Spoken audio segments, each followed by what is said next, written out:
네, 현행 거리두기를 3주 연장하겠다는 발표가 나왔지만 코로나 방역 대책회의를 시작한 오세훈 서울시장은 더 이상의 틀어막기식 거리두기 대책은 옳지 않다며 서울시에서 자체적으로 대책을 마련하겠다는 뜻을 밝혔습니다. 김진중 기자입니다.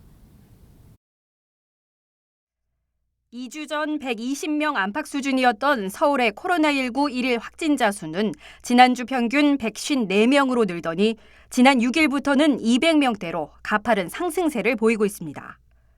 전국의 코로나19 일일 확진자도 600명을 넘어서는 등 4차 유행까지 우려되는 상황. 정부가 기존 사회적 거리두기와 5인 이상 모임 금지 조치를 3주 더 연장하겠다고 밝힌 이유기도 합니다. 그토록 피하고자 했던 4차 유행의 파도가 점점 가까워지고 더 거세지는 형국입니다. 고심을 거듭한 끝에 정부는 기존 거리두기 단계와 5인 이상 모임 금지는 유지하되 방역의 효과를 극대화할 수 있는 방안을 마련해 앞으로 3주간 강도 높게 이행하겠습니다. 서울은 사회적 거리두기 2단계로 유흥시설은 집합이 금지됩니다. 노래 연습장과 헬스장, 식당, 카페 등의 영업시간은 밤 10시까지인 현행을 유지합니다. 그러나 감염 확산 상황에 따라 필요하면 언제든 밤 9시까지로 단축될 수 있습니다. 이 같은 정부 발표 이후 서울시도 코로나19 대책회의를 열었는데 정부의 대응에 대한 질타가 나왔습니다.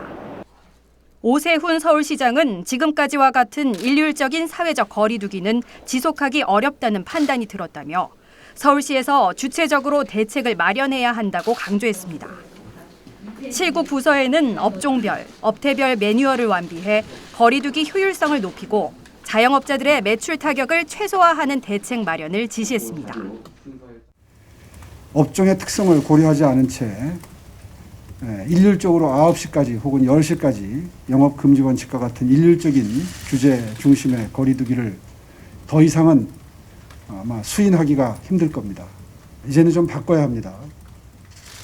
서울시가 막중한 책임감을 가지고 이 문제를 풀어나가는 주체가 되었으면 합니다. 연장되는 사회적 거리두기는 다음 달 2일 자정까지 적용됩니다. 정부는 계속되는 감염 확산 정도를 예의주시하며 거리두기 조정안에 이은 후속 대책을 이르면 이달 중순쯤 발표하겠다고 밝혔습니다. BTV 뉴스 김진중입니다.